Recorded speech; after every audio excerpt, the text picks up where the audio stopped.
मुख्यतः आलापल्ली बहेरी येथील दलित समाज बांधवांच्या संघटनांनी मृतक आलापल्ली निवासी गणपत तावडे यांच्या अपघातानंतर मृत्यू संदर्भात योग्य न्याय मिळावा याकरिता आलापल्ली येथील वीर बाबूराव शहीद चौकात चारही बाजूने वाहतूक बंद करून चक्काजाम आंदोलन केले।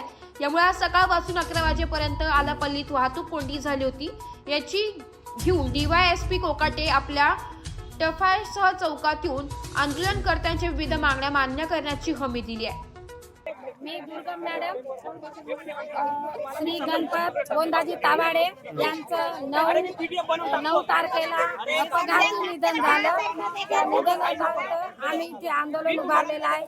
त्यांचा परिवार उघड्यावर पडलेला आहे। करता धरता कमवता व्यक्ती गेल्यामुळे त्यांच्या खूप भूकमारीचं संकट कोसळलेलं आहे आणि त्या कुटुंबियांना न्याय मिळालंच पाहिजे आणि त्या कुटुंबातील एका व्यक्तीला नोकरीची संधी देण्यात यावं, तसेच त्या कुटुंबात 20 लाखाची आर्थिक मदत देण्यात यावं आणि जो व्यक्ती ॲक्सिडेंटली त्याच्यावर मरणाची पाळी आणून त्याला ॲक्सिडेंट केलं तो ऑलरेडी पोलीस शिपाई आहे आणि तो दारूच्या नशेत ॲक्सिडेंट केलेला आहे।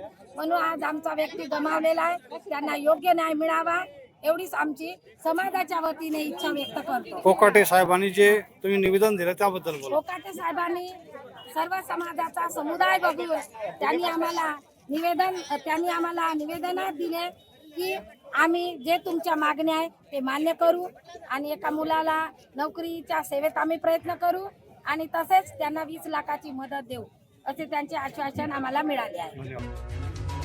मराठी न्यूज साठी विदर्भ संपादक जावेद अली सय्यद, गडचिरोली।